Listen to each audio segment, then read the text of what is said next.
Hello everyone.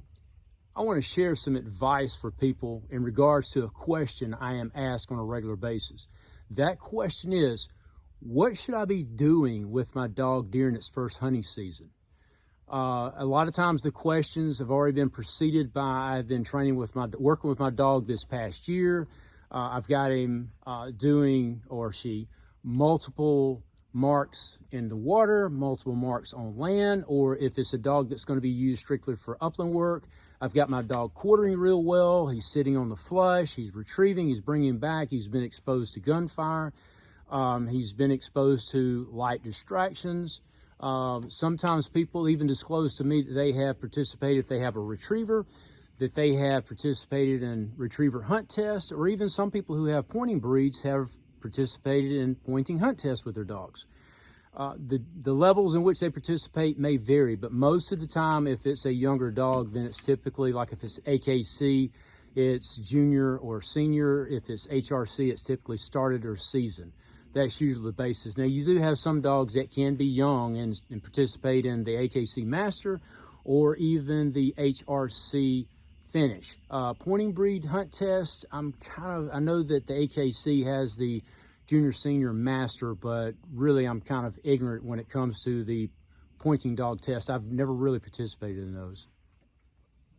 So the best way that you can take and prepare your pup for the hunting season is to make it all about your dog.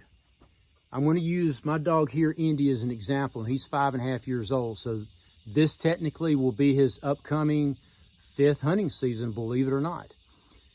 What I did with him in his first hunting season, I took him out with another shooter for waterfowl hunting. And I concentrated on our manners in the boat. Now, he'd already been in and out of the boat. We've worked in and out of the boat and trained. So that part there was not a problem. It was the matter of sitting still, blowing the duck call, and actual ducks coming in. And for him to sit there, be steady, and wait patiently before we sent him out to go pick a bird up. And we did that in a boat. We did that in duck swamps. We did that out of blinds on still water, bigger lakes, and stuff like that. And again, I didn't even take a gun. I always took someone else to handle the shooting for me. Now, I did work the duck call or the goose call. I prefer to do that, but for the most part, I let someone else enjoy handling the firearm. The other thing that I did with him is I made the opportunities, or took advantage of the opportunities of working on some of the shooting plantations. Now, during this time, everybody was having to keep their distance from one another for that first season. But most of what I did with him on those continental pheasant shoots is I made him sit and watch. I think the first 3 that we went to, I never let him retrieve. I didn't let him retrieve at all. I let him sit there and watch all the birds go down. Let him watch other dogs work. You can see right now he's kind of bored with the video here. He's watching a squirrel. It's like 30 yards over that way. But back to this. So I think after the 3rd one, if I remember correctly, I started taking him between the rounds and picking up birds that had already went down. So basically he was using his O's, having to get in the cover and pick the birds up. So that worked out great. And again, everybody else was doing the shooting. I was able to concentrate and work on him. So your first hunting season, it's all about the dog and the dog work than it is about you. Now, this is the reason why I do this. I learned this a long time ago, probably 3 decades ago.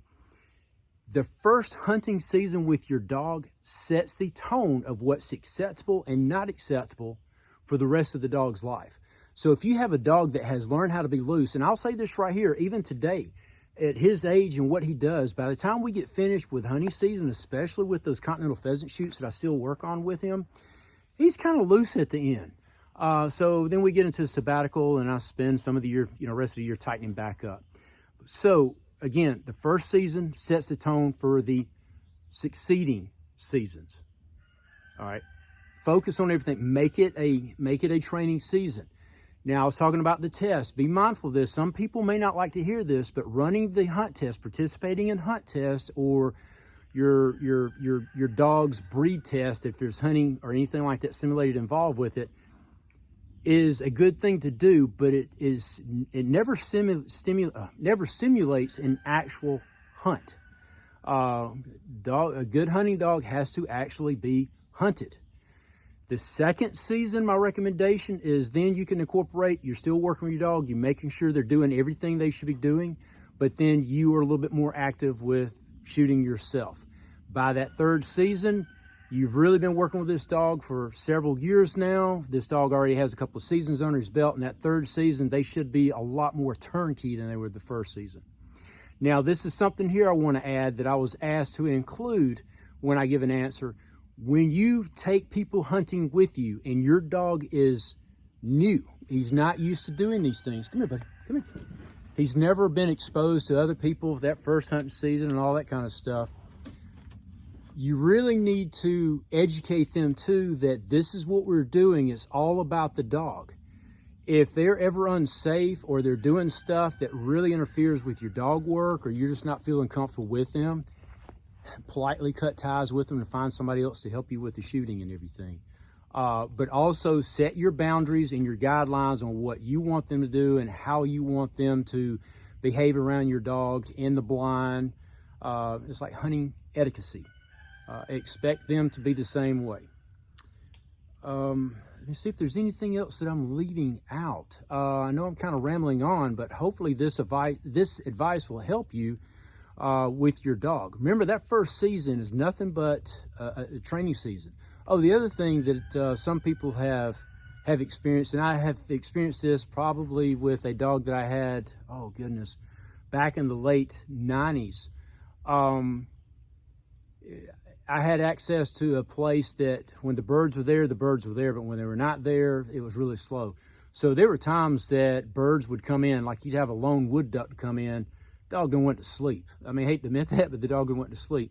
So I had to learn pretty quick to kind of keep the dog looking up, because last thing you want the dog to do is be asleep, then all of a sudden you jump up to shoot the bird. So always cue the dog in when it comes to waterfowl to do so.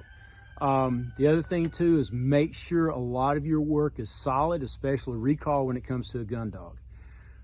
If you have any questions or comments, please put those in the comments below. If you would give me a follow and a like, I would greatly appreciate that. And if you have any questions, just send me a message or just ask. I'll be glad to answer it any way I can.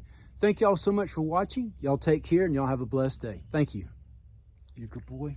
Huh? You a good boy? You ready to go hunt? Where's them birds? Where the birds at? You ready to go get some birds here a little bit? Huh? We did.